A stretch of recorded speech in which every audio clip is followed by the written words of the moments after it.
Pemirsa, usai dikabarkan menghilang di tengah pengusutan kasus dugaan korupsi Kementan, Menteri Pertanian Syahrul Yassin Limpo akhirnya mendatangi kantor Kementerian Pertanian di Jakarta.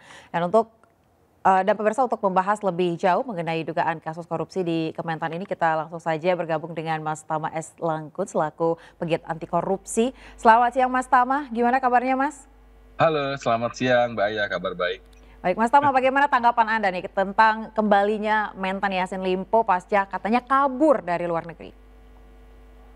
Ya, kalau kita dari awal kan sudah kita prediksi ya, artinya memang kalaupun dia keluar negeri ya memang ada tugas, ada perjalanan dinas, meskipun ada informasi dia nggak kembali, kita percaya pasti yang beliau kembali ke tanah air. Dan kemudian kan sebetulnya juga sudah ada sinyalemen-sinyalemen yang kemudian ditunjukkan ya. Pertama, Prof. Mahfud sendiri menyampaikan bahwa sudah tersangka begitu, walaupun kami juga kaget ya. Yang mengumumkan, yang menyampaikan ke publik bukan KPK tapi Prof. Mahfud Baik. sebagai Menko Ya. Mas Tama, Polhukam. sebelum kita membahas ke Pak Mahfud terlebih dahulu terkait dengan statementnya menyatakan bahwa sudah Hmm. menjadi tersangka kata begitu, walaupun KPK belum menyebutkan. Tapi saya ingin bertanya terlebih dahulu terkait dengan hilang kontaknya Mentan begitu ya. Apakah menurut Anda sebenarnya ini normal ketika Anda sudah terkena isu di tanah air begitu ya, namun mengambil beberapa hari untuk tidak kembali sementara staf Anda sudah kembali. Apakah menurut Anda ini adalah hal yang normal, Mas Tama? Ya, saya nggak bilang normal atau enggak, tapi ini bukan sesuatu yang biasa ya. Karena kan kalau bicara soal perjalanan dinas, itu pasti semuanya terencana. Kemudian kalau ada sesuatu yang di luar dari dugaan, entah karena sakit atau yang lain-lain, pasti itu bisa terinformasi dengan baik.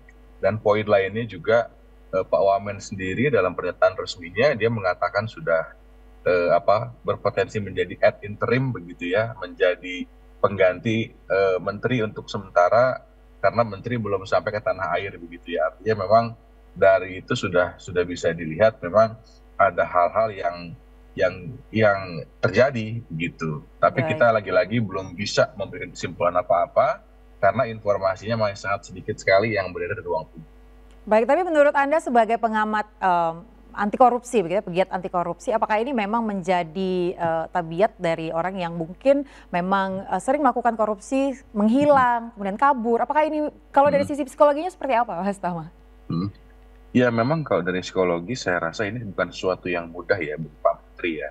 Ini bukan sesuatu yang gampang karena ketika kemudian seseorang diperiksa atas perkara kejahatan, saya rasa siapapun orang yang normal pasti akan berpikir macam-macam, menduga berbagai macam hal, dan boleh jadi kalau memang ternyata tuduhan-tuduhannya informasinya benar, itu bisa mempengaruhi psikis atau psikologis. Jadi saya rasa itu sesuatu yang biasa begitu dihadapi oleh siapapun pejabat yang memang sedang menghadapi proses hukum begitu ya. Hmm, Dampaknya bisa sakit misalnya, entah sakitnya bisa macam-macam. Jadi saya rasa baik. itu sesuatu yang biasa. Tapi yang kemudian kita perlu pastikan adalah soal penanganan perkaranya itu sendiri. Jadi saya rasa kalaupun memang kembalinya belum terjadwal dengan baik, ada informasi, yang kita perlu pastikan adalah KPK sendiri apakah sudah mendapatkan semua informasi yang dibutuhkan, apakah pemeriksaan saksi atau keterangan saksi yang diharapkan melengkapi bukti-bukti itu sudah didapatkan atau belum. Kalau memang itu belum didapatkan, tentu saja KPK bisa melakukan langkah, yaitu mengambil status pencegahan kepada siapapun, Hmm, saksi atau kemudian tersangka kalau sudah ada, itu ditetapkan sebagai status pencegahan ke luar negeri.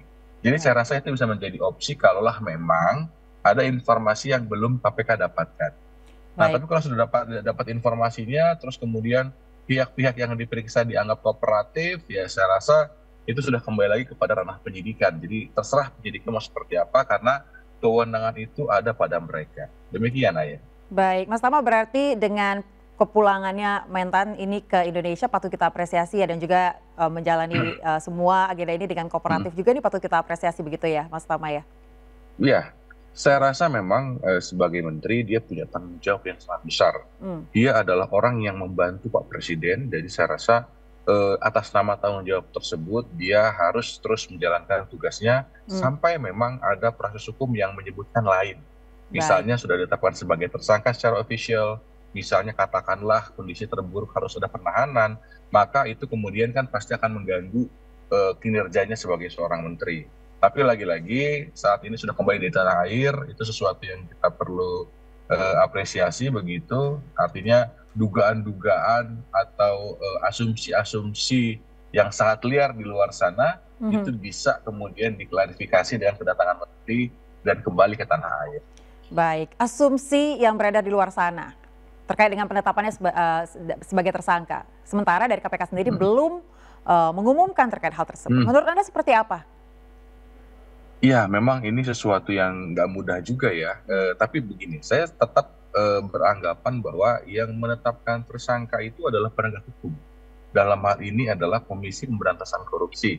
Dan itu kemudian seharusnya diumumkan oleh KPK. Karena secara teknis ini merupakan ruang-ruang penyidikan yang tidak bisa diintervensi oleh pihak manapun. Steril dia sifatnya.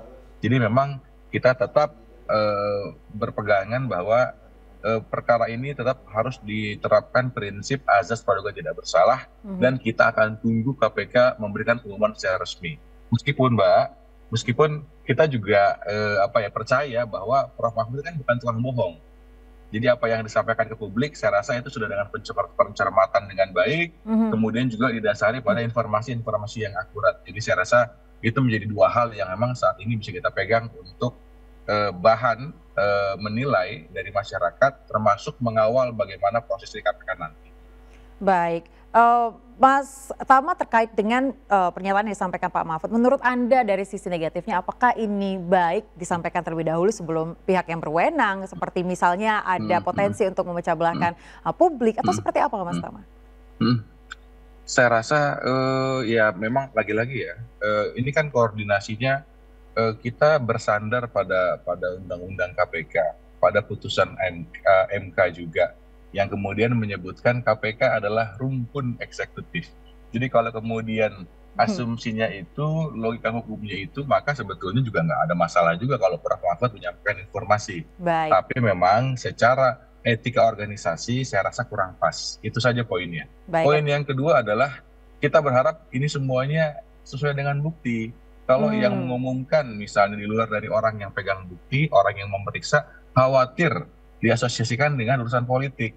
Nah baik. ini yang kita harus jaga sebetulnya, jangan sampai diasumsikan bahwa ini adalah politik bukan penegakan hukum, padahal ini soal penegakan hukum murni soal pemberantasan korupsi. Baik, jadi kita mengesampingkan terkait politik tapi lebih pada penegakan hukum itu sendiri. Dan hingga saat ini Mas Tama, Mentan ini masih belum ditetapkan ya sebagai tersangka.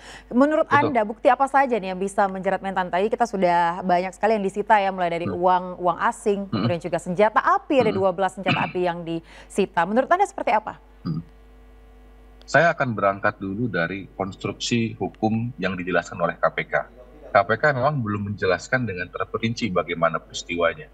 Tapi KPK sudah ngasih kode-kode dalam bentuk pasal-pasal. Yang pertama adalah soal dugaan pemerasan, kemudian ada juga misalnya soal dugaan pencucian uang dan lain-lain. Nah, Hmm, kalau berangkat dari dugaan pemerasan, tentu saja yang perlu didalami adalah orang yang memeras. Harus adalah orang yang punya kewenangan, punya kekuasaan, dia punya jabatan, mhm, dan bisa memaksa orang untuk memberikan sesuatu kepada dia, mhm, mhm, berbuat sesuatu kepada dia. Nah ini yang kemudian apa bukti-bukti informasi yang menunjang eh, unsur itu. Nah, apakah keterangan saksi, apakah kemudian dia pernah bukti ada percakapan, apakah dia ada bukti chat misalnya, pernah ada telepon, ada orang yang disuruh menyampaikan pesan dan lain-lain. Itu mhm, satu informasi yang harus dilengkapi untuk ditunjang bukti-buktinya. Poin lainnya adalah soal pemerasannya itu sendiri. mhm, Kalau pemerasan ada kewenangan yang menyuruh tadi, ada juga orang yang memberikan. Nah, apa yang diberikan? Apakah dia bentuknya uang? Apakah dia bentuknya misalnya barang? Atau lain-lain? mhm, Nah, barang-barang inilah yang kemudian memang perlu disampaikan nanti dalam persidangan. Kalau mhm. meras, ya apa yang diberikan? Apakah uang, apakah transfer, dan macam-macam. Nah, Baik. itu yang kedua. Jadi, itu informasi-informasinya apa aja yang dibutuhkan, sehingga apa yang disampaikan oleh jaksa di pengadilan nanti dia betul-betul punya dasar, tidak hanya sekedar tuduhan-tuduhan yang tanpa alasan. Nah, yang paling terakhir itu adalah soal keterangan dari orang yang diperas. Nah, yang diperas itu beda, Mbak. Kalau misalnya soal suap menyuap, pemberi suap, penerima suap, hukumannya sama. Sama-sama dihukum karena suap menyuap. Tapi kalau diperas, maka yang dihukum yang merasnya aja. Yang diperas itu adalah korban. Nah, korban ini menurut kami ya, dia harus menyampaikan semua informasinya tanpa rasa takut. Dan kalau ada ancaman, dia berhak mendapatkan yang namanya perlindungan. Kenapa? Karena dia sebagai korban. Nah, ini menurut saya juga menjadi 3 hal yang nanti bukti-buktinya harus dicari, informasinya harus dilengkapi, sehingga ini bisa memutus atau menepis asumsi dari masyarakat, oh ini politik nih, mentang-mentang lawan politik, ada menteri dari partai-partai tertentu yang sedang dibidik. Nah, itu saya rasa sesuatu yang harus di-clearkan dengan alat bukti, sehingga tidak ada asumsi-asumsi yang sangat liar. Baik, Demikian, Mbak ya. Jadi Mas Tama, poinnya ini bukan terkait dengan korban, apalagi korban partai ya Mas Tama ya. Jadi kita harus berdasarkan betul dengan bukti-bukti untuk menjadi dasar penetapan tersangka itu sendiri ya Mas Tama ya. Betul. Baik, terima kasih Mas Tama atas waktunya. Mas Tama selaku pegiat anti korupsi ini atas waktunya dan juga informasi yang sudah disampaikan. Kita akan sama-sama nantikan bagaimana perkembangan kasus ini bersama-sama. Salam sehat Mas. Salam sehat, terima kasih ya. Baik pemirsa, Breaking News ini masih akan kembali sesaat lagi, jangan kemana-mana.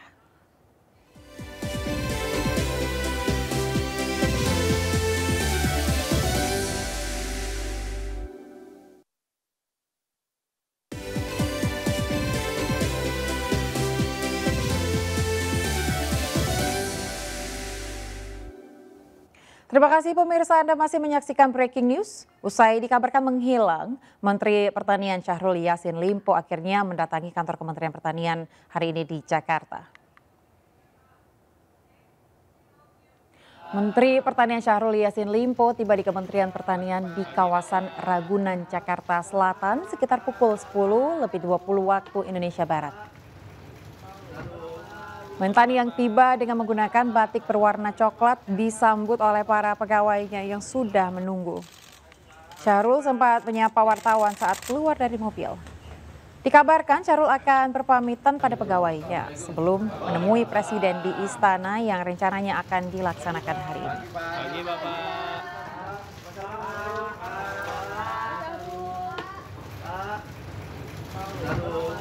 Apa kabar Pak?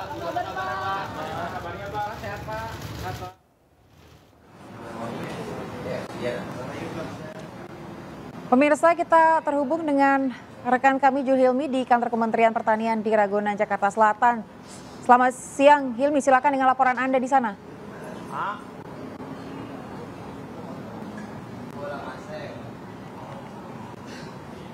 Hilmi, seperti apa saat ini situasi di sana? Apakah sudah ada pergerakan dari Mentan sejauh ini?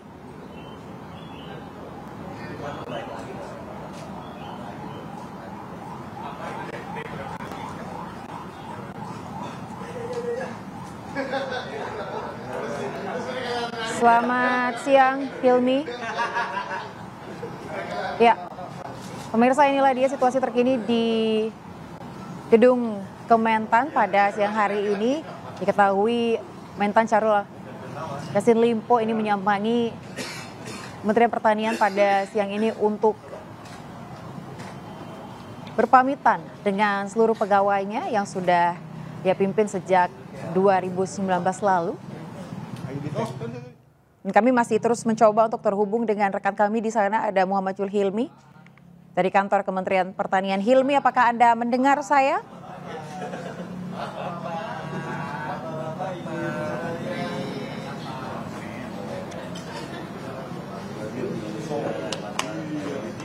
Ya pemirsa, kami masih menunggu dan mencoba terhubung dengan rekan kami di kantor Kementerian Pertanian di Ragunan, Jakarta Selatan. Yuk.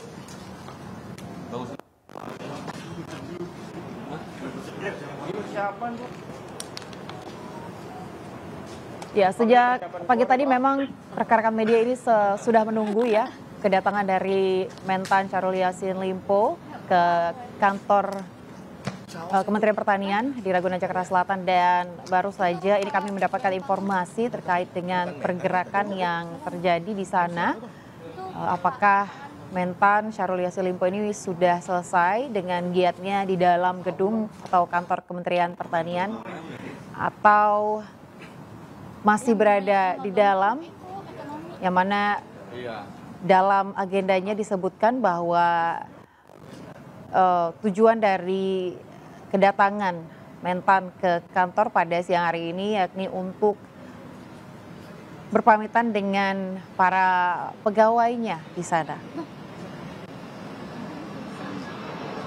Ya, kami masih terus mencoba untuk terhubung dengan rekan kami Muhammad Zulhilmi di sana untuk melaporkan bagaimana situasi dan juga kondisi terkini.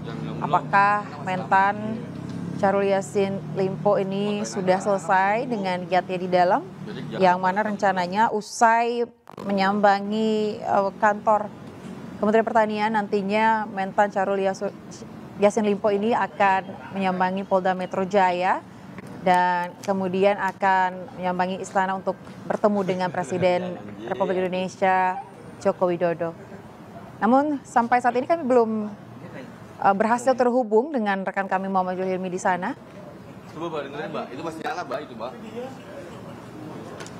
Syahrul Yassin Limpo yang saat ini masih pertanian di kawasan Ragunan, Jakarta Selatan. Tadi Mentan Syahrul Yassin Limpo datang sekitar 10 lebih 20 menit waktu Indonesia Barat, artinya untuk ini Mentan sudah berada di dalam selama 1 jam. Rencananya pada hari ini melakukan pertemuan dengan jajaran dari Kementerian Pertanian. Syahrul Yassin Limpo juga akan langsung menuju ke Polda Metro Jaya pada pukul 11 siang ini. Kemudian dilanjutkan pada pukul 2 siang nanti, Mentan akan berkunjung ke Istana Merdeka Jakarta untuk bertemu dengan Presiden Joko Widodo. Memang sejak kedatangannya pada Rabu sore kemarin, Mentan Syahrul Yassin Limpo ini sudah melakukan berbagai pertemuan guna mengklarifikasi dirinya yang terkait dengan kasus korupsi yang saat ini ditangani oleh KPK. Kemarin usai datang dari Singapura, Mentan Syahrul Yassin Limpo langsung melakukan pertemuan dengan jajaran Partai Nasdem di National Tower kawasan City, Jakarta Pusat. Kemudian kita tahu bahwa Mentan Syahrul Yassin Limpo ini melakukan perjalanan dinas ke Italia, dan pada tanggal 1 Oktober yang lalu seharusnya Mentan kembali ke Indonesia, namun ternyata tidak. Kemudian dari pihak Nasdem pun mengatakan bahwa Mentan Syahrul Yassin Limpo ini akan melakukan pengobatan terlebih dahulu sebelum akhirnya kemarin ke Jakarta melalui Singapura.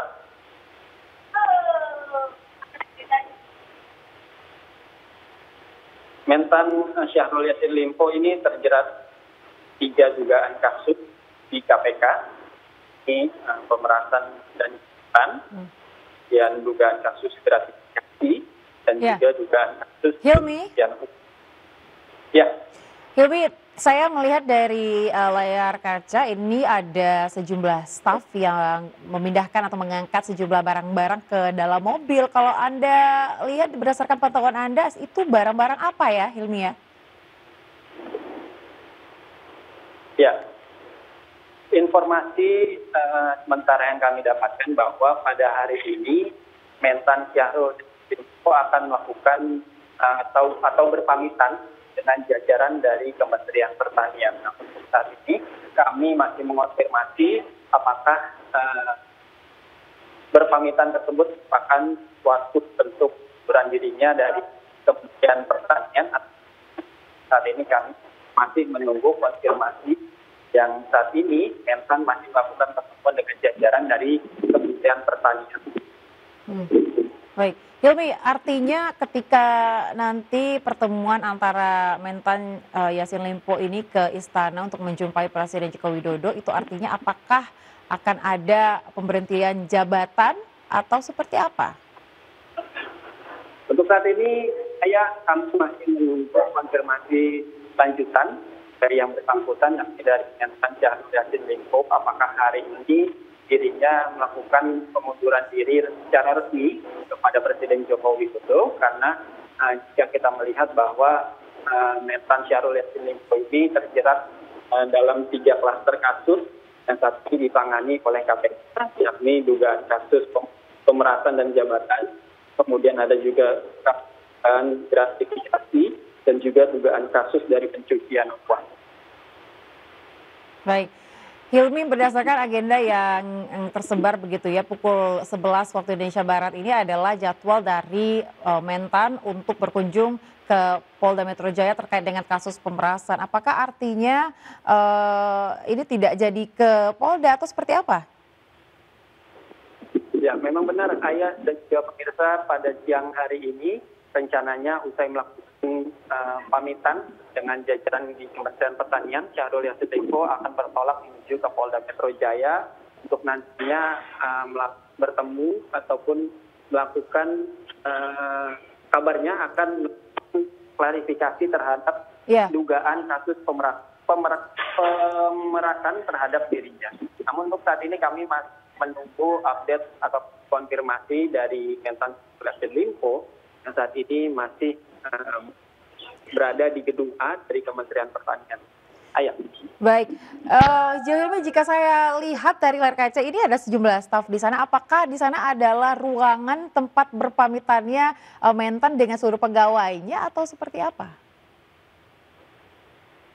Ya, memang tadi jika datang pada pukul 10 lebih 20 menit, Mentan Syahrul Yassin Limpo ini langsung memasuki sebuah gedung A dari Kementerian Pertanian, yang mana diduga ini merupakan ruang kerja dari Mentan Syahrul Yassin Limpo, dan saat ini Mentan masih melakukan pertemuan dengan jajaran dari Kementerian Pertanian.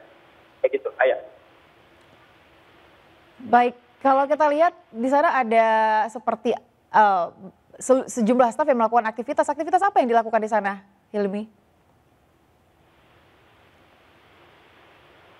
Halo? Ya, Hilmi, kalau kita lihat ada sejumlah staf di sana yang sedang melakukan aktivitas. Jika Anda lihat dari pantauan Anda, aktivitas apa yang dilakukan di sana? Ya, jika kami bisa kabarkan bahwa sepertinya saya melakukan pertemuan dengan jajaran dari Kementerian Pertanian. Nantinya Syahrul Yassin Limpo ini akan melakukan atau memberikan pernyataan kepada awak media. Tentu tadi kami juga masih menunggu bagaimana kelanjutan dari pertemuan yang dilakukan oleh Mentan terhadap jajaran dari Kementerian Pertanian. Baik, berarti belum ada pernyataan apapun dari Mentan Syahrul Yassin Limpo ya pada saat kedatangan tadi, atau memang sudah ada sedikit pernyataan ketika tadi tiba di lobi kantor Kementan? Ya, ketika tadi Syahrul Yassin Limpo tiba di Kementerian Pertanian ini, ia tidak memberikan sepatah kata pun.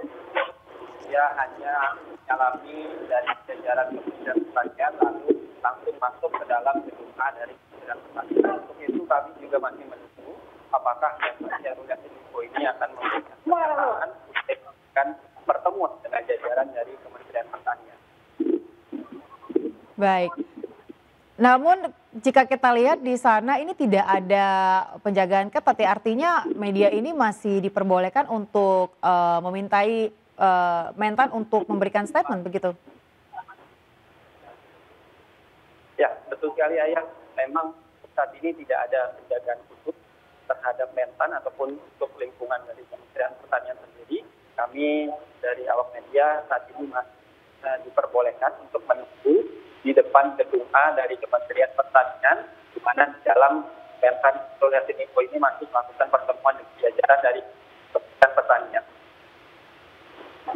Baik, kalau begitu terima kasih Julhilmi. Kita akan kembali lagi ke Anda untuk mengetahui dan mengikuti bagaimana perkembangannya di sana, dan mudah-mudahan kita mendapatkan pernyataan dari Mentan Syahrul Yassin Limpo terkait dengan pamitannya di kantor Kementerian Pertanian. Demikian, terima kasih Julhilmi. Selamat bertugas kembali dan salam sehat. Baik, pemirsa demikian breaking news dan pemirsa saksikan program menarik berikutnya bersama rekan saya Desvita dan akhir kata saya Ayunufus pamit. Terima kasih.